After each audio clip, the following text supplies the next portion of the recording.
Hello friends, welcome back to our YouTube channel youth academy. दोस्तों, आपका मेरे YouTube channel में स्वागत है। दोस्तों, आज हम स्टडी करेंगे standard 5 EVS part 1 lesson number 12 food for all. दोस्तों, इसके कुछ पार्ट हमने फर्स्ट वीडियो में कवर किया है, ठीक है। नाउ दोस्तों, हम इस चैप्टर के जो आगे के जो पोर्शन है वो हम कवर करेंगे। सो टॉपिक है फर्टिलाइजर्स, ठीक है। तो फर्टिलाइजर्स मीन्स क्या होता है? खाद, ठीक है। जब हम हमारे फसलों में खाद डालते हैं तो उसकी उत्पादक की क्षमता बढ़ जाती है, ठीक है। मतलब वो ज़्यादा उत्पन्न हमको देता है, ठीक है। तो ऐसे ही इसका इस्तेमाल होता है और इसका ज़्यादा से ज़्यादा उपयोग हमें करना नहीं चाहिए। If the same crops are grown frequently in the field, the fertility of the soil decrease. देखिए दोस्तों, जब हम ज़्यादा बार बार हम खाद का इस्तेमाल करेंगे तो हमारी ज़मीन की जो उपजाऊता है, उसकी अच्छी बनावट है, वो खराब हो जाती है, ठीक है। तो जब अधिक मात्रा में इस्तेमाल करेंगे तो क्या होगा? हमारी मिट्टी खराब हो जाएगी और एक समय ऐसा आएगा जब हमें वहाँ से हम फसल उगा नहीं पाएंगे। Then we have to add fertilizers to the soil to restore it productivity. कहते हैं कि जब हमारी फसलें मिट्टी खराब हो जाती है तब हम उसमें क्या करते हैं? खाद मिलाते हैं अपने फसल को उगाने के लिए। Fertilizers provide the require nutritive substances to the crop. There are two kinds of fertilizers, natural and chemical. देखिए, जो नेचुरल हो खाद वो तो अच्छी है, जैसे गोबर का इस्तेमाल करना।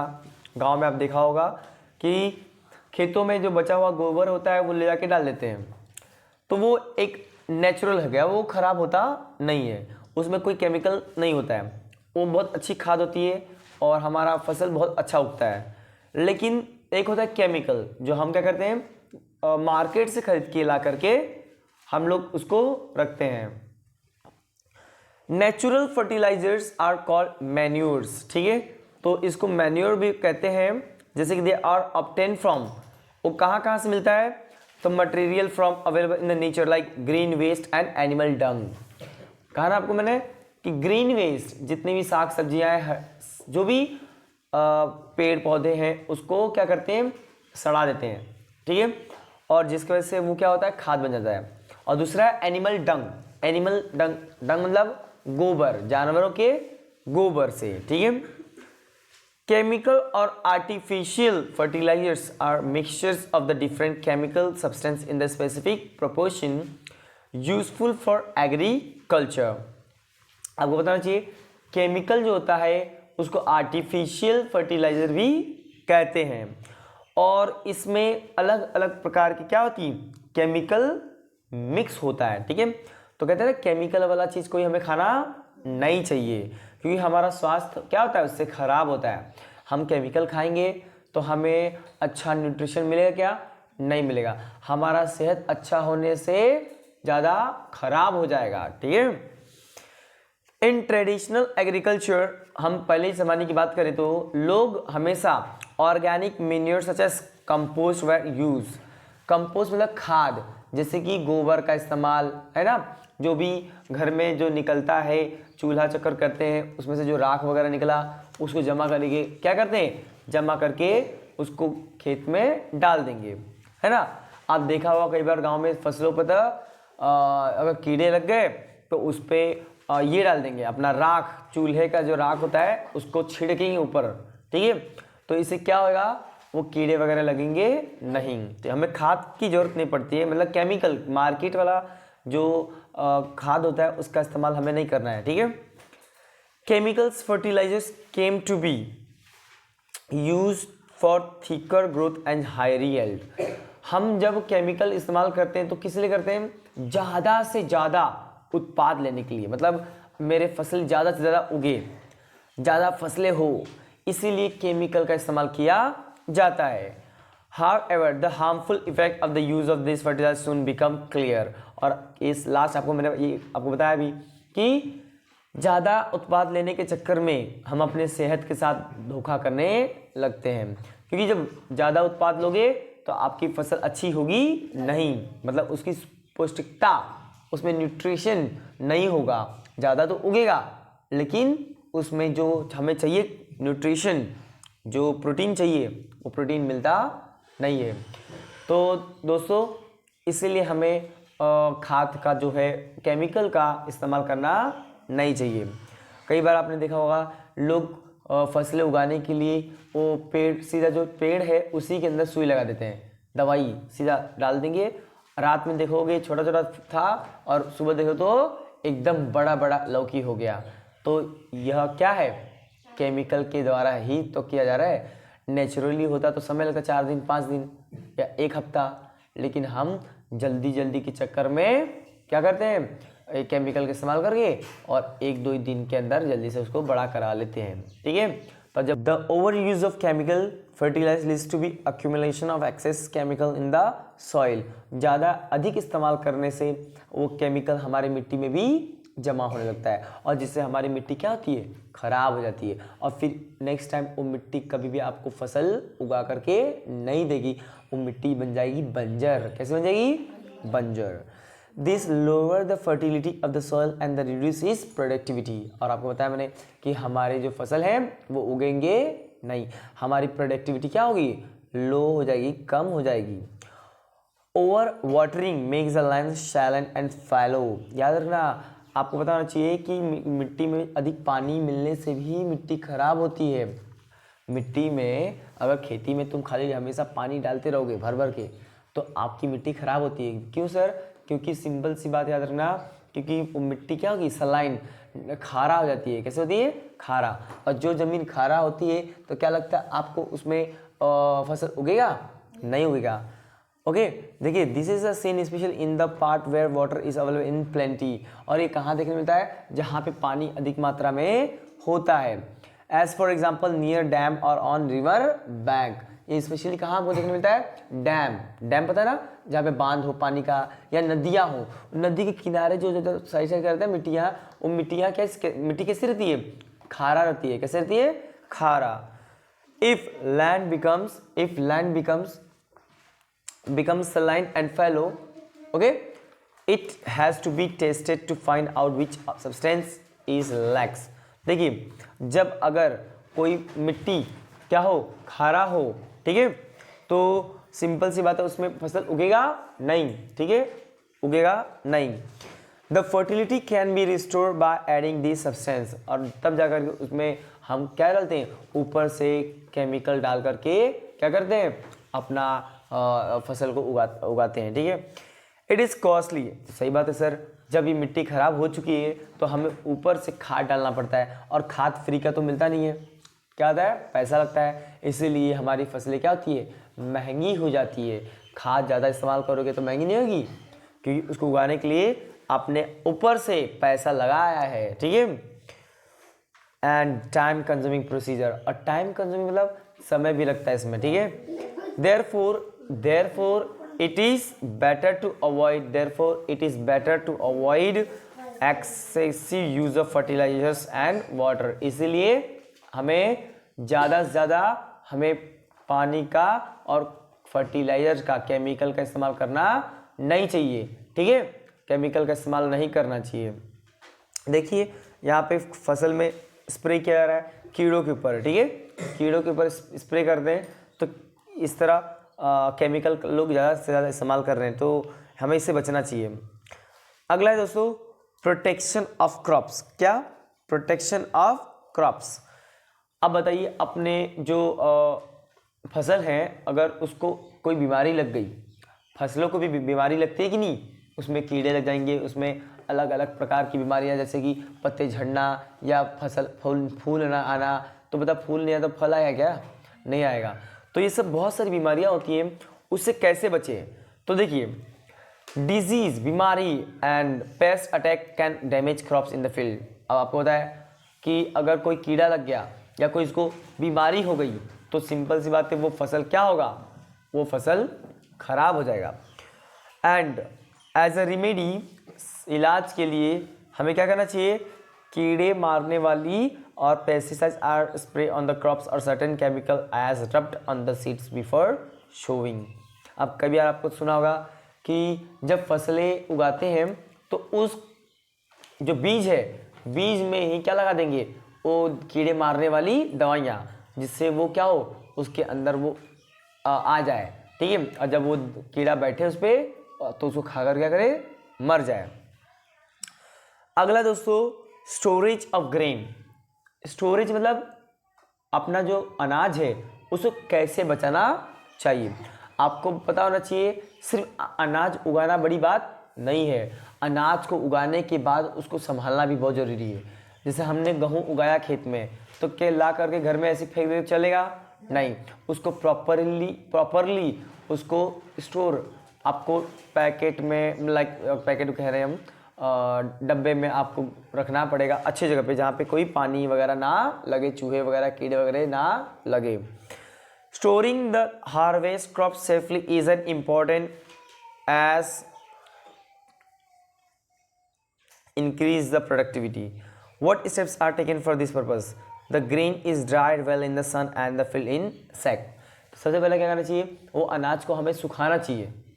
सुखा देंगे तो पानी उसके अंदर का क्या होगा, खत्म हो गया, तो जल्दी से खराब नहीं होगा, ठीक है। तब जाकर हमें सैक, बोरा में या आपके जो भी सामान है उसमें भरना चाहिए। The sacks are in the stock in the house or after selling in a warehouse और shop। फिर जाकर के हम घरों में हम लोग क्या करते हैं, रख देंगे अपने, या उसको बेच देंगे, या हम अपने गोडाउन हाउस में या अपने दुकानों में उसको रखेंगे बेचने के लिए, ठीक है। Stored grain can get damage in 2 ways। अभी देखिए जमा करके रखने के बाद भी 2 तरीके से वो अनाज खराब हो सकता है, ठीक है। पहला आपको बताया मैंने कि मान लो आपके गोडाउन में चूहे लग गए हैं, है ना, माइस, रेट एंड इंसेक्ट, कीड़े वगैरह लग गए हैं, तो आपका जो अनाज है खराब हो जाएगा। एक बार चूहा लग गया वो पूरा अनाज खराब कर जाएगा, ठीक है। And spoil the grain to great extent.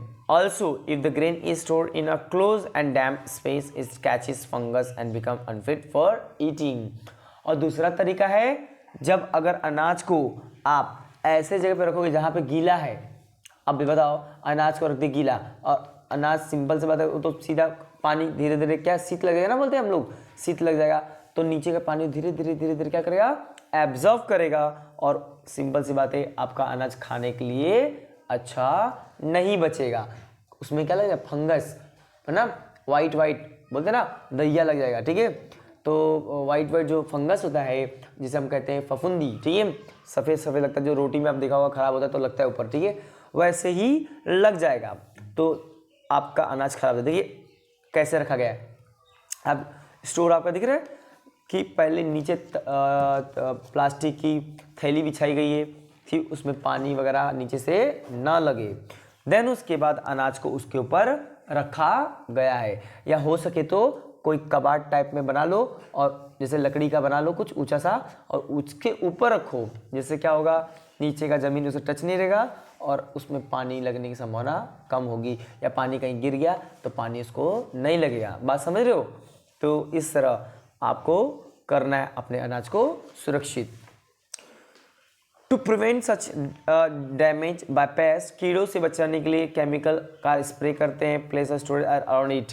और कई बार तो लोग अपने स्टोरेज के अंदर जहाँ रखते हैं कोई कीड़ा ना लग जाए बाहर से, इसलिए अंदर क्या करते हैं, स्प्रे मार देते हैं कोई कीड़े। जैसे मच्छर होता है, अपने घर में मच्छर घूमता है तो हम लोग एक स्प्रे आता है मच्छर मारने वाला, है ना, काला हिट, मार दो पूरा घर में, सारा कोना घुस के उनको मार के गिरा देंगे नीचे। ऐसे ही अपने कीड़े भी स्टोरेज में मार देंगे तो कोई कीड़ा अंदर जा नहीं पाएगा, और अपना गोडाउन पैक कर दो, फिर अपना बंद कर दो, कोई कीड़ा अंदर नहीं जाएगा। और आपने गांव में देखा होगा तो नीम की जो पत्तियां होती हैं, कई बार लोग क्या करते हैं, गेहूं में नीम की पत्ती डाल देंगे, ठीक है, क्या करेंगे, नीम की पत्ती से कीड़े लगते नहीं हैं, तो आप उस अपने अनाज में डाल दोगे तो कीड़े नहीं लगेंगे, और जिससे आपका अनाज क्या होगा, सुरक्षित बचा रहेगा। और बाद में आप उसको मार्केट में हो या कहीं पे भी क्या कर सकते हो, बेच सकते हो अच्छे से। देयर स्मेल्स रिपेल इंसेक्ट्स, क्योंकि आपको पता है नीम का जो स्मेल है, जो उसकी खुशबू जो आती है वो कीड़ों को दूर भगाती है। इसलिए आपको पता है नीम की पत्ती से, अगर नीम की पत्ती को जलाओगे तो उसके जो धुएं से मक्खी मच्छर क्या आते नहीं है। तो गांव में देखो लोग यही करते हैं, नीम की जो पत्ती होती है उसको जला देंगे शाम को और सारे घर के मच्छर वगैरह लगेंगे या मक्खियाँ रहती मच्छर सब भाग जाएंगे और मस्त में आराम से आप बैठ सकते हो। ठीक है। Storage place are always kept dry to prevent airy to prevent fungus formation. और आपको पता होना चाहिए जहाँ पे अपना अनाज रख रहे हो वो जगह क्या होना चाहिए, सूखा होना चाहिए। वो जगह क्या कैसा होना चाहिए, सूखा होना चाहिए। ध्यान दो, सूखा समझते हो, गीला होना नहीं चाहिए, गीला होना नहीं चाहिए। ठीक है। तो गीला रहेगा तो सिंपल सी बात है सर, अपना जो अनाज है खराब हो जाएगा। इसलिए अगर सूखा होगा तो खराब नहीं होगा। ठीक है। देखिए नीम का पत्ता यहाँ पे दिखाया गया है। ठीक है। तो नीम के जो पत्ते होते हैं ये बहुत ही गुणकारी होते हैं, लाभदायी होते हैं अपने अनाज को बचाने के लिए। ठीक है। नेक्स्ट है दोस्तों food storage and conservation of environment. अपने अनाज को कैसे बचाएं और अपने पर्यावरण को भी कैसे बचाएं ये समझेंगे। ठीक है। लाइक ह्यूमंस, मनुष्यों की तरह other living things also store food. आपको पता है जिस तरह मनुष्य अपना खाना जमा करता है वैसे ही बाकी जानवर भी अपना खाना जमा करते हैं। Each of them has a different way of doing it. और सभी का अपना अपना एक तरीका होता है, अपना अपना एक तरीका होता है। इंसेक्ट लाइक एंट स्टोर फूड, जैसे कि कीड़े, जैसे कि चींटियाँ भी अपना क्या करती है, खाना जमा करती है। बीज collecting nectar from the flowers, जो मधुमक्खी होती है वो भी तो फूलों से अपना खाना जमा करती है। नेक्टर मीन्स उसका भोजन होता है। ठीक है। नेक्टर मीन्स उसका भोजन होता है। ठीक है। वो क्या करती है, फूलों पर से जा करके जमा करती है। ठीक है। फूलों पर से जमा करती है। और store in the honey com. Honey com क्या होता है, वो मधुमक्खी का छत्ता, हनी कम उसको बोलते हैं, कम बोलते हैं। ठीक है। In the form of honey, देखो लिखा है ना, और उसमें क्या जमा करते हैं, हनी जमा करते हैं। ठीक है। स्क्वायरल स्टोर सीड्स, जो गिलहरी होती है वो क्या जमा करती है, बीज, है ना, बीज जमा करती। क्यों, because this animal store food, और ये जानवर अपना फूड जमा करते हैं। ठीक है। वो जानवर अपना फूड जमा करते हैं। It is available to them when they need it, वे जब उनको जरूरत पड़ता है तब वो खाने का इस्तेमाल करती है। मतलब पहले हम लोग क्या करते, जमा कर लेंगे खाना, जिससे हम लोग क्या करते, जमा नहीं करते खाना, अपना राशन जमा नहीं करते क्या। यस, देखो आपके घरों में, गांव की बात करें तो घरों में कोई भी खेती करेंगे, खेती करके लाकर जमा कर लेंगे और फिर वो साल भर खाएंगे। वैसे हम लोग भी तो राशन भरते हैं ना शहरों में, एक जाएंगे दुकान पर खरीद के ला के जमा कर लेंगे। क्या मम्मी चावल लाकर ऐसे किधर भी डाल देती है क्या, नहीं। चीनी लाकर यहीं किधर फेंक देगी क्या, नहीं। आपको आटा ऐसे फेंक दी कहीं भी नहीं। आपको प्रॉपर थैली में बांधेंगी या डब्बा हो, बर्तन हो, उसमें रखेंगी अच्छे से, तभी तो हम उसको कोई 10-15 दिन तक के लिए इस्तेमाल कर पाएंगे। ठीक है। ऐसे ही ये जो मधुमक्खियाँ होती है, चींटियाँ होती हैं, ये भी अपना खाना जमा करती है कि बाद में उसको खा सके। ठीक है। देखिए यहाँ पे दिखा रहा है मधुमक्खी गिलहरी का, दिखा रहा है। All the time plants are busy producing the food they need. आपको पता है पेड़ भी अपना खाना जमा करता है ना, हमेशा बनाते रहता है। ठीक है। जिसे हम बाद में तोड़ के खा लेते हैं। ठीक है। जैसे फल हो गया। Even so they are some plant that store food, कुछ तो प्लांट होते हैं जो क्या करते हैं, अपना फूड जमा करते हैं, अपना फूड जमा करते हैं। You are familiar with the bulb of the plant such as onion, जैसे आपने नाम सुना होगा ऑनियन मीन्स प्याज हो गया, ऑनियन एंड गार्लिक, लहसुन एंड टर्बर्स सच एज पोटैटो, है ना। आलू हो गया, जिंजर हो गया, ठीक है, जिंजर मतलब अदरक एक्सेट्रा, है ना। ये सब क्या है सर, ये सब अपना फूड क्या जमा किए हैं तभी तो हम खा रहे हैं। अब गाजर देखा ही होगा, आलू ऊपर थोड़ी उगता है, नीचे उगता है जड़ों में। ठीक है। जड़ों में देखा उगता है। और इतने बड़े बड़े आलू कैसे होते हैं, क्योंकि वो पूरा का पूरा अपना भोजन कहाँ जमा किया है, उसके पार्ट में, स्टीम में, किसमें, स्टीम तना में, और तने को हम लोग खाते हैं, है ना, गाजर। आप देखो खाते हो तो गाजर एक्चुअली क्या है, गाजर एक्चुअली वो अपना खाना जमा किया है ना, खाना जमा किया है, तो अपना जितना भी भोजन है, प्रोटीन है, मतलब फूड है, कहाँ जमा कर लिया, नीचे, और हम लोग उखाड़ के खा लेते इसको, है ना। तो देखिए they are all part of the stem of the plants, और सब कुछ क्या है वो स्टीम, अभी मैंने बताया आपको वो क्या है, स्टीम है। स्टीम मतलब उसकी तना है, तना में अपना जमा करते ला के फूड, है ना, तना में क्या करते वो जमा करते ला करके, ठीक है। जैसे कि आपने नाम सुना होगा रेडिश, रेडिश मीन्स मूली, स्वीट पोटैटो, शकरकंद पता है, शकरकंद, स्वीट पोटैटो हम कहते हैं गंजी, ठीक है, मीठा मीठा लगता है ना, आलू जैसा लगता है, वो उपवास में महिलाएं खाती है, ठीक है। तो वो क्या है, ये वह तना तो है एक्चुअली जो जमीन के नीचे होता है, और बहुत बड़ा बड़ा भी होता है क्योंकि वो अपना पूरा भोजन उसमें जमा कर लेते हैं, ठीक है। और बीट रूट्स हम कहते हैं उसको बीट, बीट लाल लाल होता है, खाते हैं ना, एकदम मुँह लाल होता है ना, yes, beetroot are the root of their plants, सबसे रूट है सबके। This plants store food in their stem और रूट, ये कहाँ जमा करते हैं, अपने तना में और अपने जड़ों में अपना सारा का सारा प्रोटीन या भोजन जमा करते हैं, फूड जमा करते हैं। वी टू, हम भी, ध्यान देखिए, हम भी we too store food in our home according to our needs, हम भी अपने घरों में अपनी आवश्यकता के अनुसार भोजन को स्टोर करते, जमा करते कि नहीं। देखिए हम लोग ला के जमा करते, 10 दिन का 15 दिन का राशन ला के रखते हैं, तो पहले ला के जमा करते हैं, ये नहीं कि रोज रोज जाके चावल लाओगे, नहीं, रोज ला के आटा लाओगे, नहीं, तो हम लोग भी क्या करते हैं, जमा करते हैं। In India due to the improved method of cultivation we now produce okay plenty of food grains.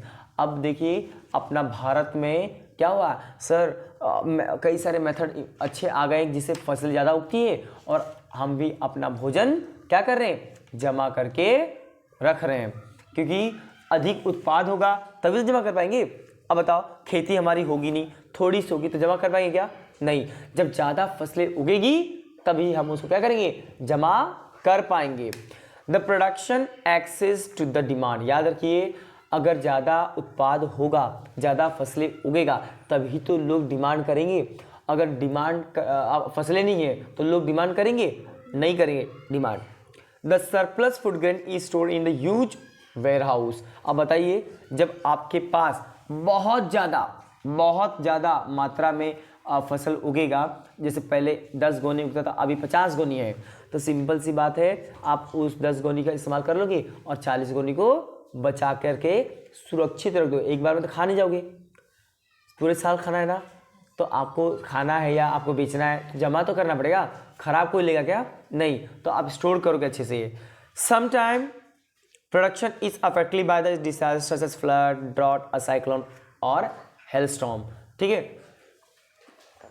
तो कई बार क्या होता है हमारे देखा हुआ फसलें कि बहुत, ध्यान दीजिए, बहुत बार खराब होती है, कैसे, जैसे कि तूफान आ गया है ना, बाढ़ आ गया, जैसे कि साइक्लोन आ गया, चक्रवात आ गया, चक्रवात हवा बह के तेजी से, ठीक है, जिसके से क्या होगा हमारी पूरी की पूरी फसल खराब हो जाती है, पूरी की पूरी फसल खराब हो जाती है। जैसे कि तूफान आ गया तो हमारी फसलें पूरी झुक जाएगी या टूट जाएगी या मुड़ जाएगी, या सूखा पड़ गया। अब बताइए सूखा पड़ जाएगा खेती में पूरे एरिया में, तो क्या हमारी फसलें उगेगी, सूखा से हमारा पूरा खेती क्या होगी, सूख जाएगा, तो फसल नहीं होगा। सर ज़्यादा बारिश हो गया तो भी बाढ़ आ गया, और ज़्यादा बाढ़ आ गया मीन्स आपका खेती खराब हो जाएगा। तो देखिए किसान को कितनी सारी दिक्कतों का सामना करना पड़ता है, उसके बावजूद आपको भोजन मिलता है, मतलब वो अनाज आपको उगा करके देता है। ज़्यादा बारिश हो जाए तो भी तकलीफ है, बारिश ना हो तो भी तकलीफ है, ठीक है। तो हर चीज़ों का वो सामना करते हुए आपको भोजन उपलब्ध कराता है, ठीक है। अब देखिए यहाँ पे दिखाया कि द ग्रीन रेवोल्यूशन, ठीक है, द ग्रीन रेवोल्यूशन मतलब जब हरित क्रांति आई, क्या आई, हरित क्रांति। अब ध्यान देना हरित क्रांति क्या होता है। Today our country is self reliant as far as production of food grains is concern. आज के समय में हमारा जो भारत देश है वह भोजन के लिए मोहताज नहीं है, अपने ऊपर, ध्यान देना, अपने ऊपर निर्भर है, किसी दूसरे के ऊपर निर्भर नहीं है। आज जितना भी लोग खाने को मांगे हमारा भारत देश दे सकता है कि नहीं, क्योंकि हमारे पास क्या है, उत्पादन क्या है, बहुत ज़्यादा है, ठीक है, बहुत ज़्यादा है। The tremendous increase in food grains production in our country was achieved during the Green Revolution। और याद रखिए पहले के टाइम की बात करें 1960 में जब हमारा देश आज़ाद हुआ था, तब उस समय हमारे पास खाने को भोजन नहीं था, हमारे पास अनाज नहीं था, लेकिन आज हमारे पास अनाज की भंडार है, ठीक है। क्यों हुआ ये पॉसिबल, क्योंकि ग्रीन रेवोल्यूशन ऐसी उत्क्रांति लाई गई जिसमें फसलों पे ज़्यादा फोकस किया गया और अच्छे से अच्छा फसल उगाने के लिए नया नया तकनीक, नया तरीके का इस्तेमाल किया जाने लगा, जिससे फसलें क्या हुआ, फसलों में बढ़ोतरी हो गई, ठीक है। It was brought about by the joint effect of scientist. याद रखिए ये जो फसलें आज उग रही है इतनी ज़्यादा मात्रा में, ये किसकी वजह से हुआ, हमारे साइंटिस्ट की वजह से, जिनका नाम आपको पता होना चाहिए। और याद रखिएगा इनका नाम है डॉक्टर MS स्वामीनाथन। क्या नाम है, डॉक्टर MS स्वामीनाथन, ठीक है। देखिए उनका फोटोज में देके रखा गया है। People working for the spread of science and farmers. और देखिए साइंस का इस्तेमाल करके, क्या, साइंस, विज्ञान का इस्तेमाल करके किसानों की मदद की गई, और जिससे किसान क्या करने लगे, ज़्यादा से ज़्यादा, अधिक से अधिक फसलों का उत्पादन करने लगे, ठीक है। पहले के लोग खेती करते थे बैल वगैरह इस्तेमाल करके, अब बैल का इस्तेमाल करते क्या, नहीं, ट्रैक्टर हो गया, मशीन का इस्तेमाल किया जाने लगा, टेक्नोलॉजी का इस्तेमाल कर करके हमारा देश इतना आगे बढ़ने लगा है, ठीक है। देखिए तो दोस्तों बताओ, फूड हमारे लिए बहुत ज़रूरी है कि नहीं। अगर भोजन ना मिले हमको तो हम जी पाएंगे, नहीं जी पाएंगे। इसीलिए हमारे खाने को भी संभाल के रखना बहुत ज़रूरी है। Food is a basic need, food हमारा बहुत जरूरी। अगर मान लो अगर मार्केट में से चावल गेहूँ ये सब ना मिले तो क्या हम जी पाएंगे, हम धीरे धीरे मर जाएंगे, ठीक है। Many countries have made a lot to ensure that every person get sufficient food according to their need। और कई देशों में, भारत में भी है, कई देशों में ये नियम बनाया गया है कि हर व्यक्ति को जितना भोजन खाने को चाहिए उतना मिलना चाहिए। This law are known as food security law. और इस कानून को कहते हैं फूड सिक्योरिटी लॉ कानून, है ना, खाद्य सुरक्षा नियम। In 2013 our country to enact a food security law. और 2013 में जा करके हमारे भारत देश ने भी क्या किया, यह फूड सिक्योरिटी लॉ लाया, ठीक है। It has made possible to fight ill like malnutrition, starvation and death due to hunger। और इस लॉ से आने के बाद क्या हुआ पता आपको, अपने देश में कई सारी चीज़ें चल रही थी, जैसे कि malnutrition, जिसको खाने को मिलता नहीं था, ठीक है, उनको खाने मिलने का, भूख से कोई मरेगा नहीं, ठीक है, क्योंकि सभी को खाना मिलना चाहिए।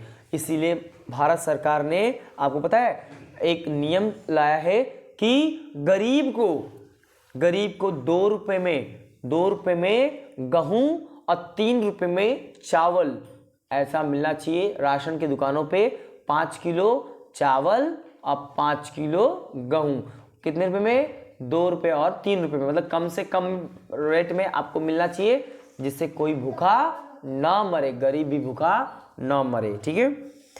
आई होप कि दोस्तों आपको समझ रहा है, ठीक है ना। Agricultural assistance programme. अब देखिए आपको पता है कि किसान को अगर हम लोग अलग अलग तरीका बताएंगे, जिससे क्या होगा, खेती करने में क्या करेगा, वो खेती करने में हेल्प करेगा, मदद करेगा, तो वो कितना अच्छा खेती उगाएगा ना। जैसे कि ट्रैक्टर का इस्तेमाल, पानी के छिड़काव, दवाइयों का कितना इस्तेमाल करना चाहिए, कितना नहीं करना चाहिए, सब कुछ के बारे में बताया जाएगा, तो वो तो और अच्छा करेगा ना। जिस किसान को खेती के बारे में नहीं पता कि कैसे उगानी चाहिए, अगर उसको हम बताएंगे ऐसे नहीं ऐसे उगाओ तो आपकी फसल अच्छी होगी, तो वो तो उसे उगाएगा, और ऐसे उगाएगा तो फसल अच्छी होगी, तो सिंपल सी बात है, हमारा जो अनाज है ज़्यादा मिलेगा, और ज़्यादा मिलेगा तो सभी को खाने को मिलेगा। Through this program, farmers are giving proper information and guidance about the latest technology, नए नए टेक्नोलॉजी का इस्तेमाल करके, ठीक है, and irrigation methods, and irrigation मतलब पानी की सिंचाई कैसे करनी है, फैसिलिटी कैसी वो आपको देना, कैसे बीजों का इस्तेमाल करना है, कैसे खाद का इस्तेमाल करना है, अगर कीड़े लग गए तो कैसे दवाइयों का इस्तेमाल करना है, ज़्यादा नहीं करना है कि ऊपर करना है कि कैसे करना है, सब जानकारी आपको मिलता है। देखिए यहाँ पे किसान बात कर रहे हैं ना कि कैसे मैं दवाइयों का इस्तेमाल करूँ, ठीक है, और they can also get a weather forecasting and other agriculture related information from the assistant centre. और दोस्तों आपको बताना चाहिए कि किसान को मौसम के बारे में भी पता चलता है, उसको पता चलता है कि इस समय कैसा मौसम है, तो मतलब बारिश होगी कि नहीं होगी, कब होगी बारिश, और इस मौसम में कैसी फसल उगाना चाहिए। देखिए यहाँ पे दिया है कि a farmer asking for information from the agricultural assistant centre, जो एक साइंटिस्ट होते हैं वहाँ पे जो किसानों को मदद करते हैं, वहाँ फ़ोन करके पूछ लो कि इस फसल में कौन सा खाद डालें, ये सब कुछ बताएंगे वो आपसे पूछोगे तो, ठीक है।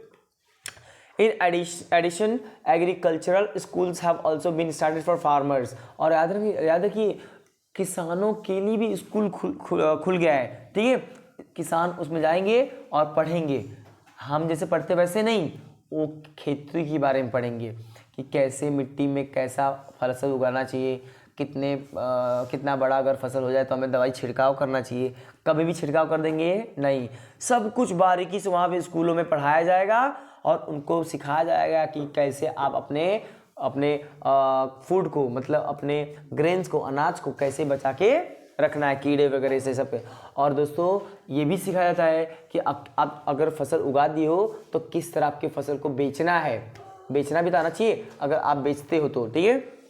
The agricultural department of the government agriculture university, कई सारी खेती की कई स्कूल्स हैं, आप लोग यूनिवर्सिटी देखते हो, कई सारे यूनिवर्सिटीज़ हैं, आप टेलीविज़न न्यूज़पेपर में भी और टीवी में भी देखते हो किसानों के बारे में कि नई खाद आ गई है, नए तरीके आ गए हैं, नए मशीन आ गए किसानों के लिए, आप उसका इस्तेमाल कर सकते हो, ठीक है, न्यूज़पेपर में। And various periodicals work for the spread of modern method of agriculture. आप मॉडर्न मेथड का इस्तेमाल करके आप क्या करते हो, उसको आप अपनी फसल को बढ़ा सकते हो, आप अपने फसल की उत्पाद में बढ़ोतरी कर सकते हो। Now it is possible for all the farmers to use this modern method to increase production. और आप इस मेथड का इस्तेमाल करके अपना प्रोडक्शन या अपनी अनाज की उपजाऊता को बढ़ा सकते हो। The whole country benefit from this effort. और पूरा भारत, पूरा देश इस एफर्ट से क्या करेगा, बेनिफिट लेगा, मतलब फायदे लेगा, ठीक है दोस्तों। आई होप आपको समझा ऑर्गेनिक फार्मिंग क्या होता है, जहाँ पे हम सिर्फ क्या करते हैं, ऑर्गेनिक फर्टिलाइजर का इस्तेमाल करते हैं, जैसे कि गोबर वगैरह मटेरियल का है ना इस्तेमाल करके, और ऐसे खाद का इस्तेमाल करके खेती करते हैं, जहाँ पे केमिकल 0%,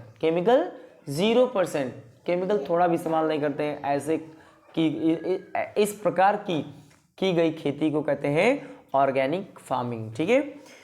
और ये बहुत ही अच्छा होता है, ये सब सारे जानवरों के गोबर वगैरह या जो बचे हुए घर के जो साग सब्जियां उसको सड़ा करके खाद बना जाती है, ठीक है। तो इसमें कोई भी नुकसान नहीं होता है और हमारा हेल्थ बहुत इससे अच्छा रहता है, ठीक है।